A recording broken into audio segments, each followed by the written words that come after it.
Bom dia, seja muito bem-vindo a mais um programa de Esperança e Vida, onde nós vamos estar trazendo para você uma palavra de esperança para o seu coração.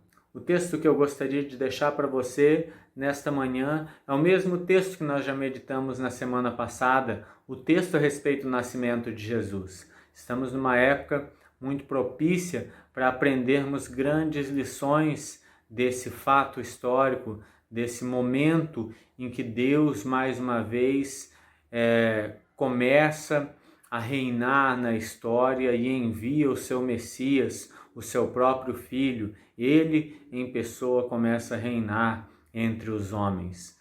E o texto de Lucas, a partir do capítulo de número 2, versículo de número 1, vai nos dizer o seguinte: naqueles dias foi publicado um decreto de César Augusto convocando toda a população do império para recensear-se. O primeiro recenseamento, foi feito quando Quirino era governador da Síria. Todos iam alistar-se, cada um à sua própria cidade. E José também subiu da Galiléia, da cidade de Nazaré, para a Judéia, a cidade de Davi, chamada Belém, por ser ele da casa e família de Davi, a fim de alistar-se com Maria, sua esposa, que estava grávida. Estando eles ali, aconteceu completarem-se-lhes os dias. E ela deu à luz a seu filho primogênito, enfaixou-o e o deitou numa manjedoura, porque não havia lugar para eles na hospedaria. É interessante que, como nós falamos na semana passada já a respeito desse texto, nós podemos aprender várias lições com o nascimento de Jesus. Nós podemos aprender que ele nos ensina, através do seu nascimento, que nós não devemos temer a fragilidade, que nós não devemos temer a dependência, que nós não devemos temer nem mesmo as privações da nossa vida, porque todas estas coisas fazem parte da nossa vida. Mas nós podemos aprender muitas outras lições com esse texto. E a lição que eu gostaria de deixar para você nesta manhã é uma lição que eu creio que Lucas tinha muito em mente quando ele escreve esse texto. Uma lição que Lucas tenta passar ao longo de toda a sua narrativa. Lucas vai mostrar, talvez, aqui uma comparação entre dois reis. O primeiro rei, o primeiro grande líder que Lucas vai apresentar é o próprio César Augusto. Ele vai dizer no versículo 1 do capítulo 2, naqueles dias foi publicado um decreto de César Augusto. E quem era esse homem? César Augusto era nada mais, nada menos do que o grande imperador de Roma nessa época. Um homem que foi descendente, o herdeiro do grande Júlio César. Um homem que nasceu na mais conceituada, uma das mais conceituadas colinas de Roma, uma colina que foi considerada depois a colina dos grandes palácios de Roma, um homem que foi educado nas melhores escolas, um grande governante nos seus dias. Mas, se por um lado nós temos este grande rei, este grande imperador, por um outro lado, Lucas vai nos apresentar um rei que chega de maneira muito diferente. Ele não nasce nos palácios de Roma, ele nasce numa manjedoura.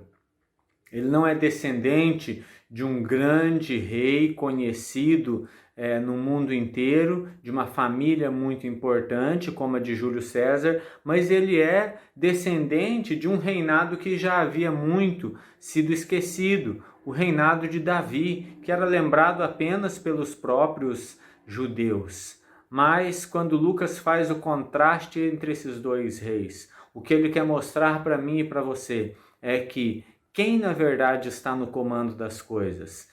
Quem está reinando sobre todo mundo? Será que quem reina sobre todo mundo é César Augusto, com toda a sua capacidade, com todo o seu exército, com todos os seus recursos, com todo o seu poder, com toda a sua autoridade, com toda a sua autoridade?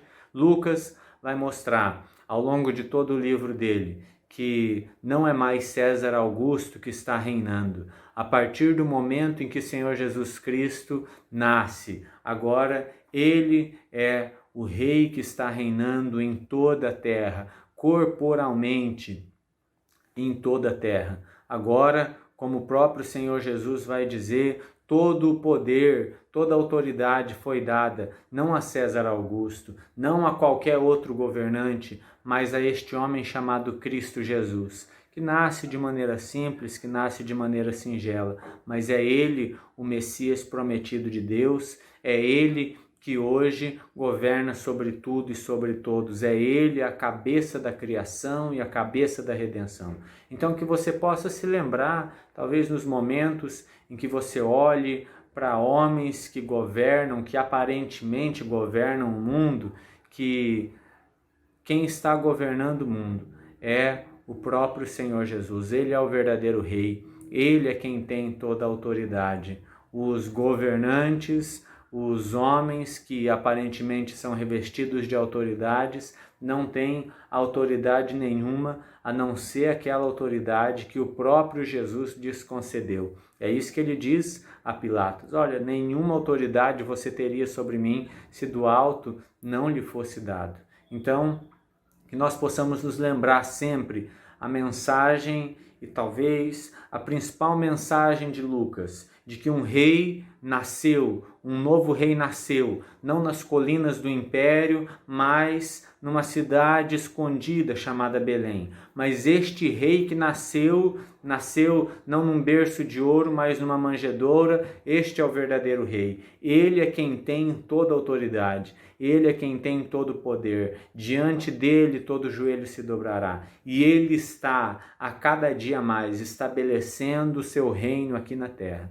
Deus abençoe você, que você se lembre neste final de ano do verdadeiro rei, do verdadeiro governante. Não César Augusto, não nenhum dos nossos políticos, não nenhuma das nossas organizações, mas o próprio Senhor Jesus. Um grande abraço e até a próxima.